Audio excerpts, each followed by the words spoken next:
La FM con Rodrigo Proaño. Está con nosotros esta mañana en la FM el doctor Efraín López, otorrino laringólogo, a quien le agradecemos por venir a acudir a esta invitación en la FM. Gracias, bienvenido doctor, qué gusto tenerlo por acá.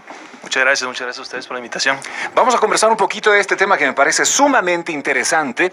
Ya lo anunciamos inclusive al inicio del programa, ¿cierto? En este momento habrá gente que está esperando escuchar directamente el criterio del médico para poder identificar tal vez este tipo de patología, una vez que nosotros inclusive hablábamos que no simple y sencillamente se trata de percibir las ondas sonoras, de escuchar, sino también va un poquito más allá, inclusive en ocasiones de poder entender cierto tipo de conversaciones o de sonidos, distinguir sonidos unos de otros, en fin. Para comenzar, hablemos un poquito de las patologías en términos generales, ¿verdad? De estos trastornos de la audición, ¿por qué se generan? Bueno, buenos días nuevamente. La pérdida auditiva es algo que afecta realmente a cualquier edad. Se da en la consulta más en adultos mayores. Afecta la calidad de vida, se asocia con bastante depresión en gente que la padece. Muy común a nivel mundial. Y pues las causas se las clasifica para poder entenderlas. Ahí en cuanto a son congénitas o adquiridas, gente que nace con el problema por algún síndrome, alguna malformación.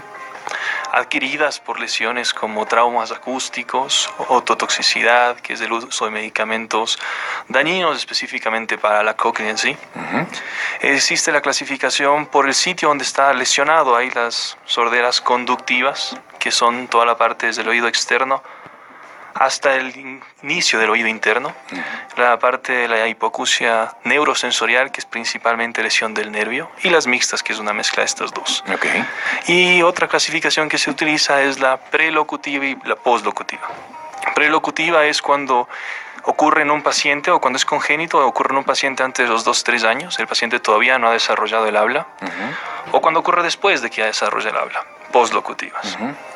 Como mencionaba usted, es importante la audición para poder desarrollar cualquier tipo de lenguaje. El lenguaje es primero percibido por el oído, luego el cerebro lo entiende y genera el vocabulario.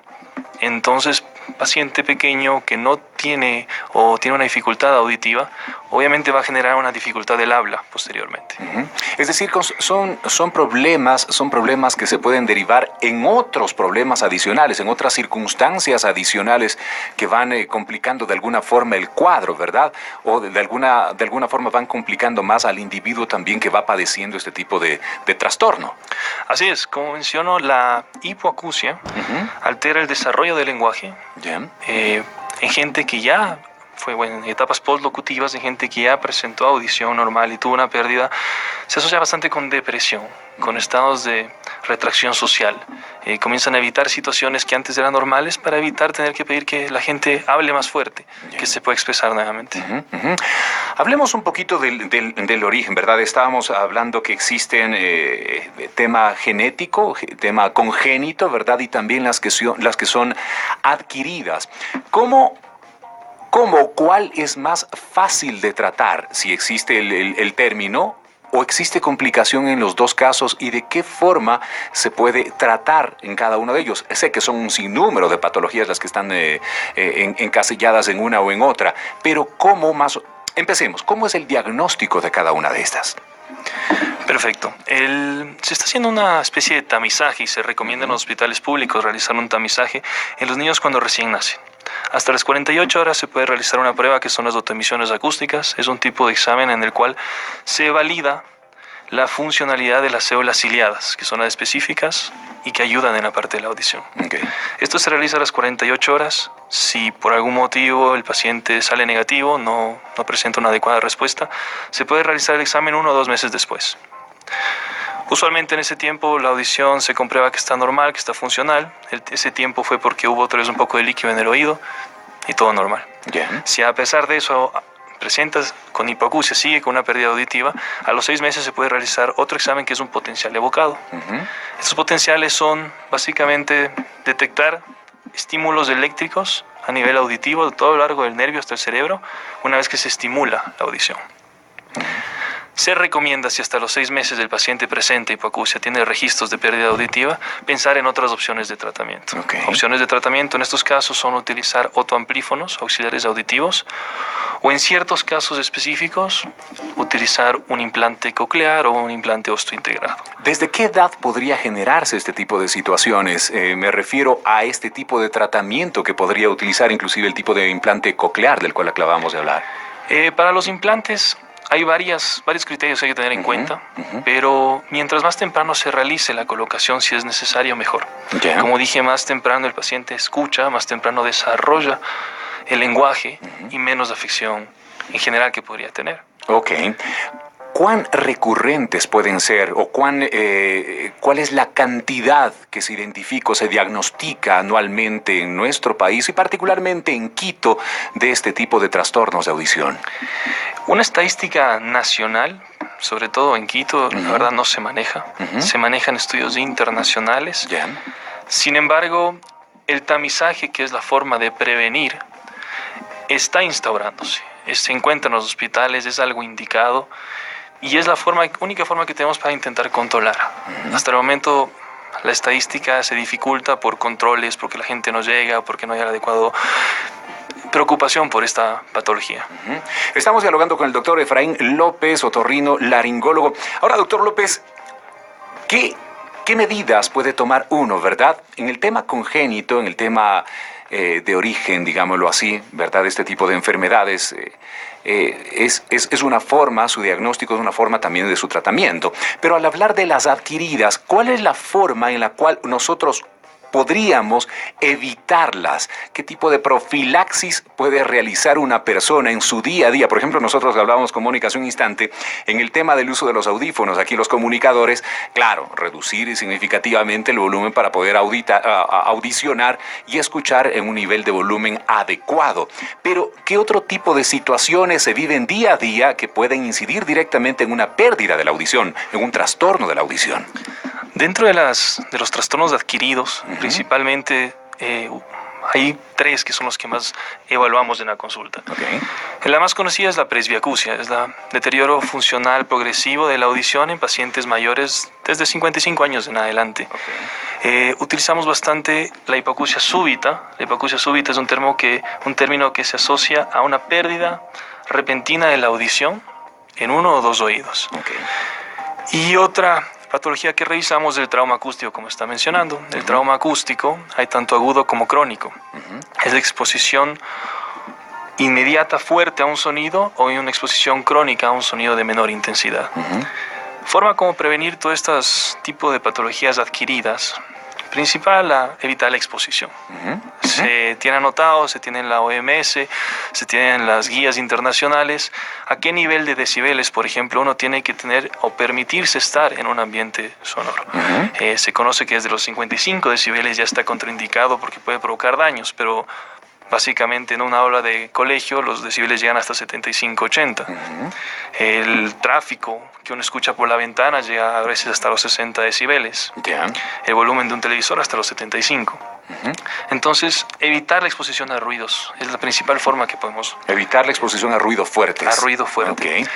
Hay también asociaciones con sistemas metabólicos. Por ejemplo, la falta de irrigación en la cóclea, como se deben a 2 arterias pequeñas, puede afectarse por diabetes, puede afectarse por hipertensión, puede afectarse por otras enfermedades metabólicas que tienen su consecuencia en el oído. Es decir, podría ser una secuela también de una tercera enfermedad la que incida directamente en la pérdida de la audición. Está conocido, está detallado, por ejemplo, la diabetes mellitus, afecta a los vasos de pequeño calibre a nivel de la cóclea. También la hipertensión. Hay estudios que muestran que hasta, por ejemplo, el estilo de vida como el tabaco afecta las arterias de pequeño tamaño, por lo tanto podría degenerarse en una pérdida auditiva.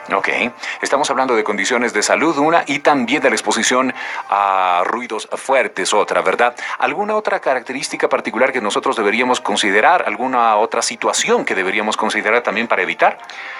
El uso de medicamentos. Hay bastantes medicamentos que son considerados ototóxicos. Estos son medicamentos específicos, por ejemplo, los aminoglicósidos. Son medicamentos que dentro de su fisiología afectan directamente la cóclea. Estados generales como hiperbilirrubinemia, cuando se le sube la bilirrubina, problemas hepáticos, se depositan en la cóclea también y hace que los medicamentos fluyan de menor forma donde tienen que fluir. Básicamente es eso y el control de ruido. Y el control de ruido. Ahora, vamos al tema. Hay un tema que últimamente, me refiero a los últimos años, 3 últimos años, 2 últimos años, se ha puesto muy de manifiesto, que es el tema que los padres ahora deban llevar a hacer un chequeo audiométrico, ¿verdad? A los chicos. ¿Qué se puede descubrir en ese chequeo audiométrico? ¿Se puede llegar a distinguir realmente que existe una patología o es una de las pruebas para llevar a concluir que existe alguna alteración en la audición? Esta recomendación de los chequeos audiométricos ayudan bastante. Pero realmente los papás se dan cuenta antes de estos chequeos si el hijo escucha o no escucha. A partir de los 2-3 años llegan pacientes llegan los papás diciendo, creo que no me escucha porque le hablo a este lado y no responde. Le abro a este otro lado y ahí sí me hace caso. Es una recomendación cuando comienzan escuelas hacer los chequeos audiométricos para si es que ha habido algún caso que no se ha detectado antes, por lo menos detectarlo en ese momento. A los 6 años ya el desarrollo del lenguaje se realizó. Entonces ya es evidente, una persona que no escucha tiene una dificultad clara, pero son recomendados para específicamente evitar mayores complicaciones en el futuro. El examen que se realiza es una audiometría, es un examen que se coloca un par de audífonos sobre la cabeza y se pide al paciente que levante la mano cuando escucha el ruido en el lado derecho o en el lado izquierdo. Algo bastante sencillo, pero sí es después de los 5 años. Antes de eso hay otro tipo de examen porque el paciente obviamente coopera de otra forma. Pero esa es la forma de detectar también a tiempo y con un chequeo de rutina, digámoslo así, de una forma sumamente sencilla. Sí, sumamente sencilla. Más que nada, si en algún momento tienen la duda de que su hijo no escucha bien, acudir lo más pronto posible. Hay varios métodos, como digo, desde el recién nacido hasta antes de los 6 años. No necesariamente de tomografías ni de resonancias, sino son mecanismos bastante sencillos para detectar si hay problemas auditivos. Hay temas que revisaba también que tienen que ver con circunstancias de aseo, de rutinas de aseo que pueden utilizar ciertas personas y que pueden más bien en ocasiones complicar el tema de la audición también. Por ejemplo, el uso de los cotonetes. ¿Qué tan real es esto? Es muy real. Dentro de la clasificación que le dije al principio hay las conductivas. En estas conductivas es cualquier alteración que afecte la onda que se debe transmitir desde la parte externa del pabellón hasta la membrana timpánica y después hacia el oído interno. Cotonetes, tapones de cerumen, infecciones, cuerpos extraños en el oído pueden ser causantes de una hipoacusia conductiva. Esta lesión afecta la transmisión del sonido, por lo tanto el paciente presenta hipoacusia. Se recomienda por todos los otorrinos que, por ejemplo, la limpieza no sea realizada con cotonetes, con aparatos externos, con cuerpos extraños, de gente que se introduce alfileres para tratar de sacar cuerpos extraños y se produce mayor lesión. Los cotonetes pueden dejar su algodón dentro del conducto auditivo y eso después con la cera se engloba y se hace un tapón que obviamente el paciente no va a escuchar nada. Que definitivamente en lugar de ayudar ese tema de tratamiento y de limpieza, pues lo que va a hacer es más bien perjudicar. ¿Cuál sería en ese caso la recomendación si alguien quiere realizar una limpieza, verdad? Regular, una limpieza periódica. ¿Cómo hacerlo? Se habla con cualquier otorrino de confianza. La verdad es un proceso bastante sencillo. Se recomiendan un par de gotas para que se suavice el cerumen previo a la cita. Y durante la cita se puede extraer visualmente con un microscopio o mediante un lavado de oído.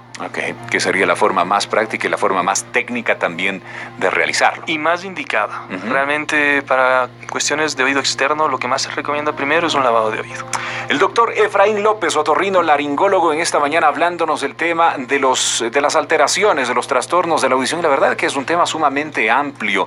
Yo le invito al doctor López a que nos acompañe en una próxima ocasión. ¿Cómo se sintió? ¿Bien? No, muchísimas gracias. Sí, súper. Qué bueno, cuánto nos agrada. Una próxima ocasión para conversar puntualmente de este tipo de alteraciones, ya que escuchamos son varias, ¿verdad? Inclusive dentro de las clasificaciones, de sus orígenes, en fin, y ir abordando paulatinamente algunas de ellas, de las más frecuentes, las más comunes, para que la gente la vaya conociendo y todos en conjunto las podamos conocer de mucha mejor forma. Perfecto, muchísimas gracias. Cuenten conmigo, la verdad. Encantado. El doctor Efraín López, otorrino laringólogo. Vamos a subir los datos en un instante del doctor López a nuestra fanpage en Facebook. Nos encuentran como